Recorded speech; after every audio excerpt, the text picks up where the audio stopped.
Nagaland is blessed not only with majestic landscapes and awe-inspiring scenery, but this land is the home to some of the most unique people in the world.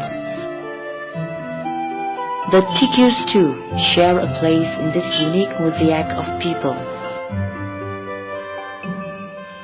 Much has not been known of this group until the late 1950s, when Christianity brought light into the folds of this small tribe. Therefore, even today, the cultural matrix under which they were born is very strong, and these cultural habits are all alive and actively practiced until now.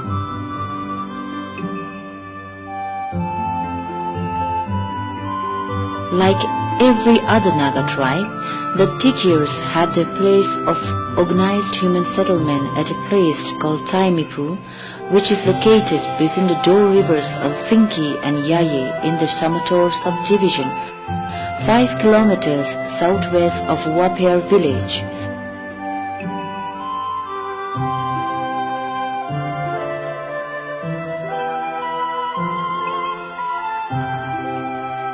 The geographical and natural boundary of the Tikhir territory is contagious and stretches from Samator, Leomkang in the northeast till the Saramati ranges in the far southeastern sector. The Tikhir tribe is bordered by Myanmar in the east, the Kyamunguns in the north, Eastern Sangtums in the southwest, the Yimchungars in the northwest, and Puchurui in the south. The word Tikhir means dew people, meaning that they were the first settlers of the place as they brushed up the dewdrops and settled down.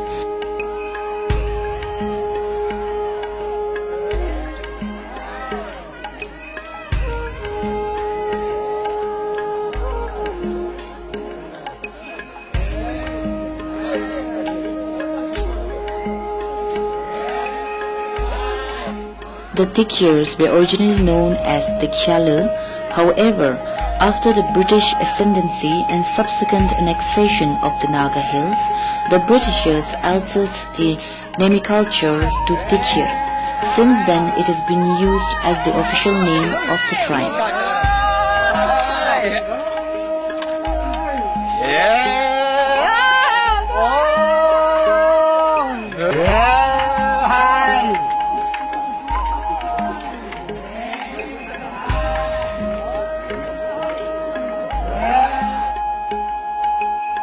The Tikhirs have kept alive the indigenous customs and traditions of their forefathers, and nothing much has changed.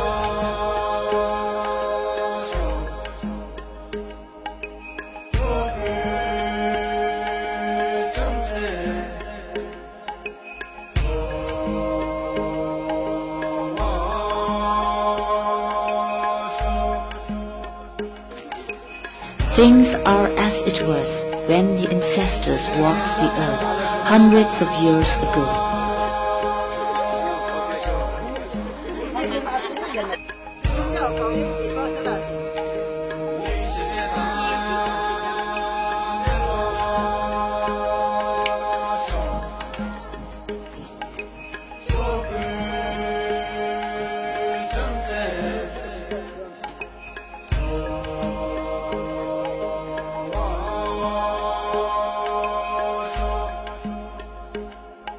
The cotton yarning, the grinding of grains on stones, the pounding of rice with songs, all constitute to make beautiful music, making one nostalgic and wishing that one were transported in time to the age of the great ones.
Today in the village, their songs echo throughout like wind chimes as the log drums announces the beginning of the most beloved festival.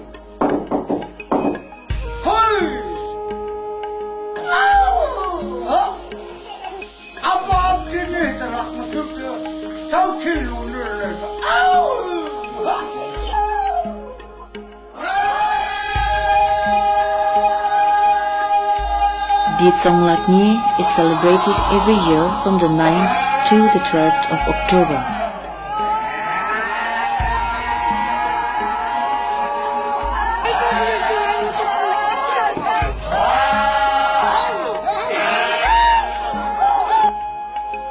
The word Tsonglak Nyi is made up of two words.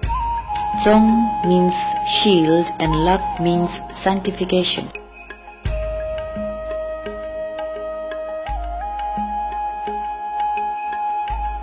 Tsonglak Nyi basically is a festival of the sanctification of the shield.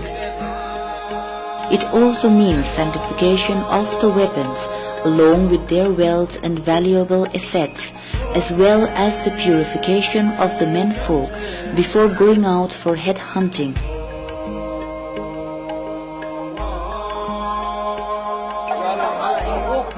This festival is one of the most important among the Tikhir festivals celebrated, stretching 4 days. The first day of the festival announces the beginning of the festival by the village headman to the public 3 days in advance.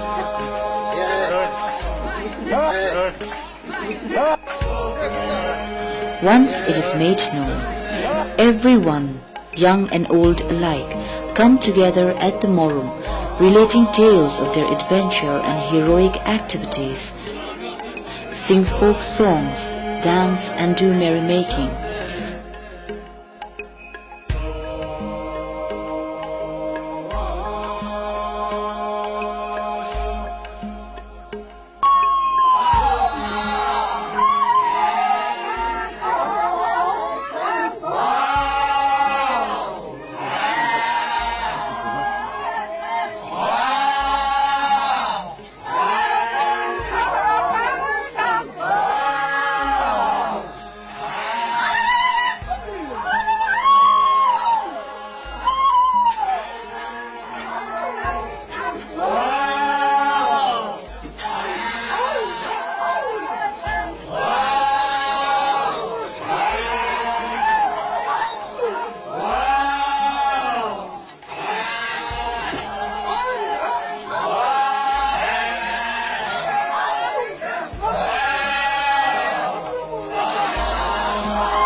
The knowledge and love of one's culture, patriotism and responsibility is inculcated to one and all, especially the young hearts. Morum was an institution of learning in the earlier days. On the second day, the Morum is as usual always occupied throughout the festival. The activities at the Morum continue, relating tales of adventure and heroism, singing of folk songs, dancing and merrymaking.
kale or cluster of houses under one morum of the village visit one another, dedicating folk songs and dances to each other.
Everyone joins the celebration in joy for this successful accomplishment throughout the year.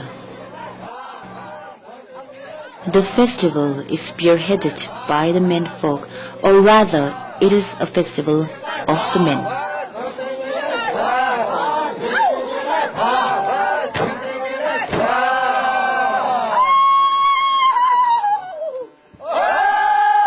In the day tree, in the evening, when the dances and visiting carols are completed, once again everyone gathers at the morum. Around 5 or 7 warriors with full traditional attires are chosen for making bamboo cups.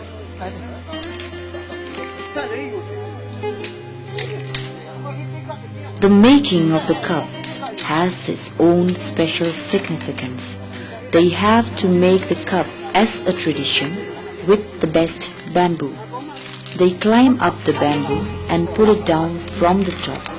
If it breaks, they go for the second one because they consider the breaking of the bamboo as a bad sign. The cups are then cut out by 3 persons, which has to be cut within the single stroke with the dao.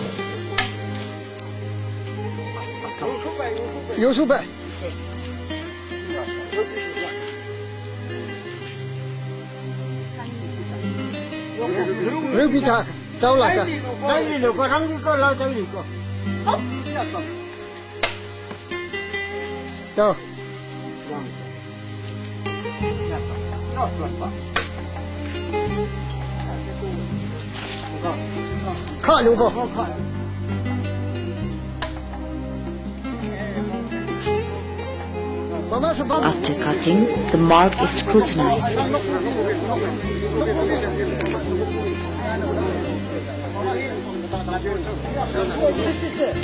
If there is a clean cut, it is taken as a positive sign, which they believe in the coming year they will be victorious and prosperous.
From these 3 cups, they bring water from the source of a rivulet, cleaned and marked earlier, and kept securely tied to the post of the morum to be used on the 4th morning.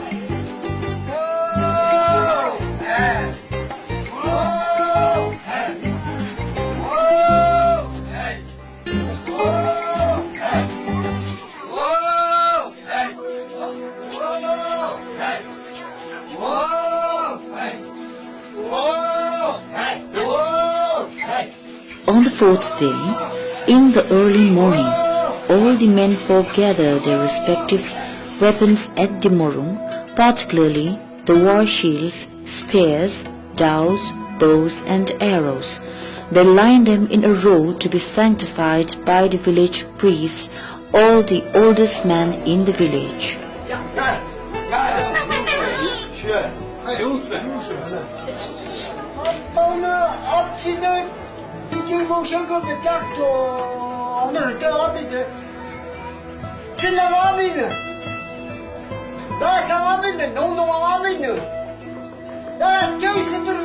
For this sanctification, the best and largest cock is brought, taken from a well-to-do family in all aspects.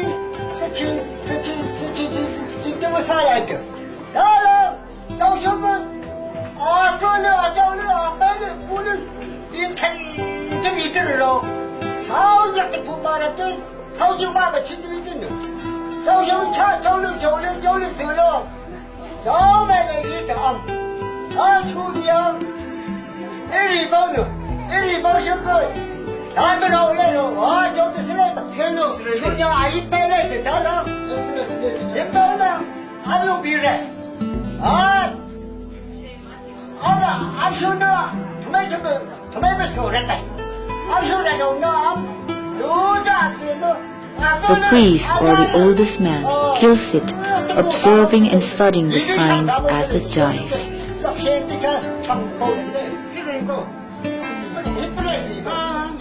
If the cock dies with its left leg placed over the right one, or the left leg making the last move, it is taken as a negative sign.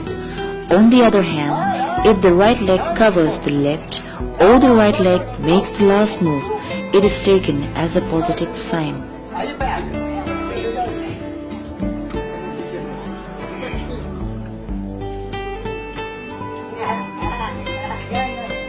When it shows a positive sign, he tells to the villagers to give their best, with the prospect that they will be victorious and prosperous throughout the coming year.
The cock's intestine and heart are taken out and placed on an arrow, which is pierced on a particular tree where they usually hang the rival's head.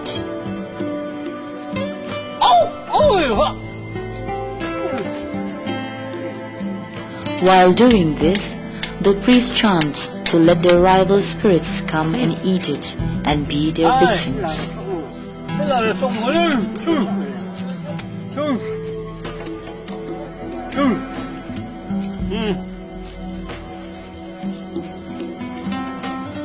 The cock is cooked and cut into small pieces and distributed to all men folk. This is not for eating. The person, upon receiving it again, makes it into smaller pieces and throws it behind their seat. This is to let the enemy's spirit come and eat it and be their victim. Then comes the sanctification of the weapons. The remaining parts of the internal organ are crushed into pieces. It is then mixed with rice beer and ginger. The priest chants and throws these on the weapons which are lined up before him.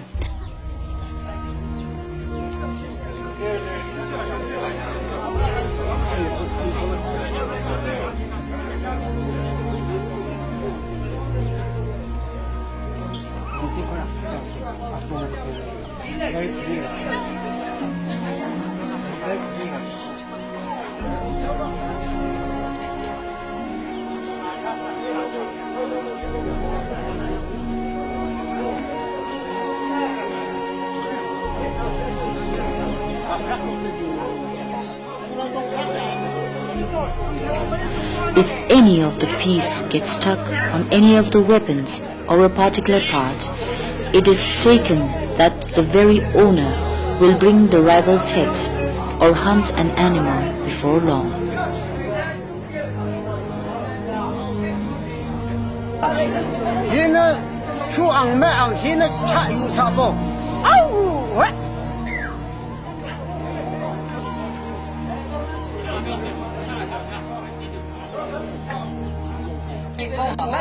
The blood of the cock is then collected in a cone-shaped banana leaf. All the male members are made to dip their right finger in the blood so as to make them bold and courageous while facing the enemy.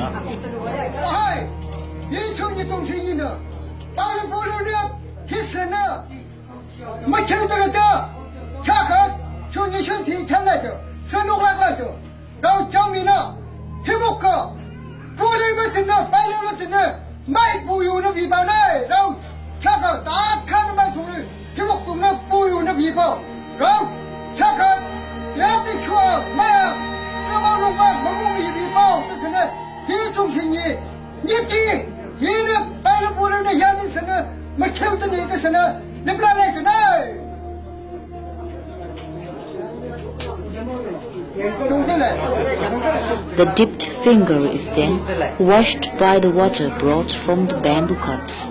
This is done so as not to let the evil befall upon them. All the rituals at the morum being completed, the priest gives out a victory call which is answered by the victory shout of the men folk. This victory shout signifies their preparedness for the coming year.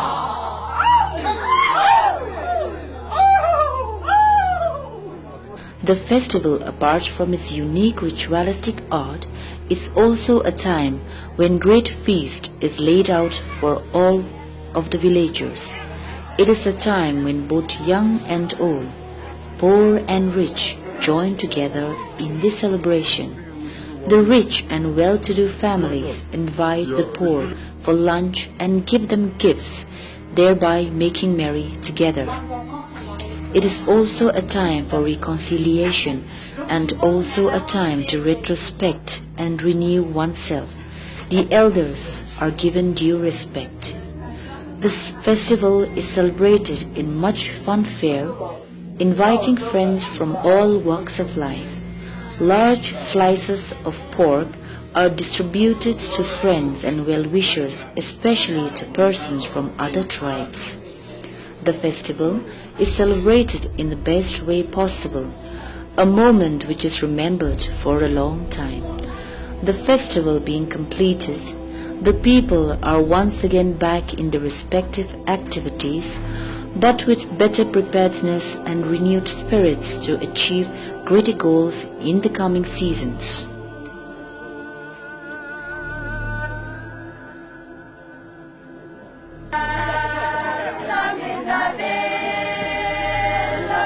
Just as only the men folk enjoy and participate in this festival, the women folk too celebrate a particular festival which is only for the women during the month of February. They are also given every opportunity to enjoy the pleasures of life and experience the wonders of the magic created during this festival.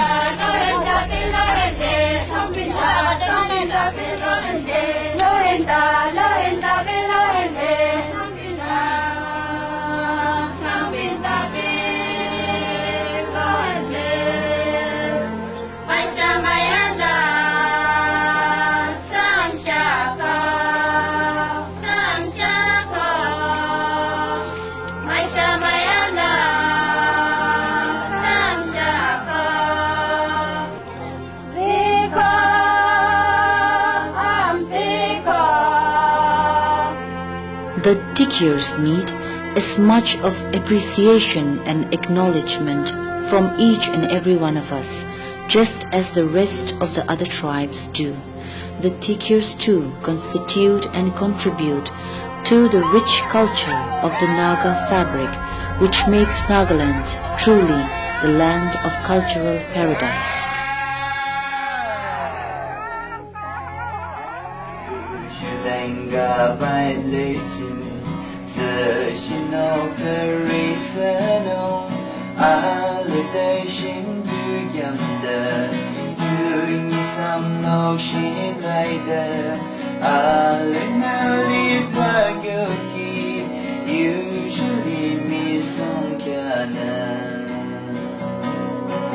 Oh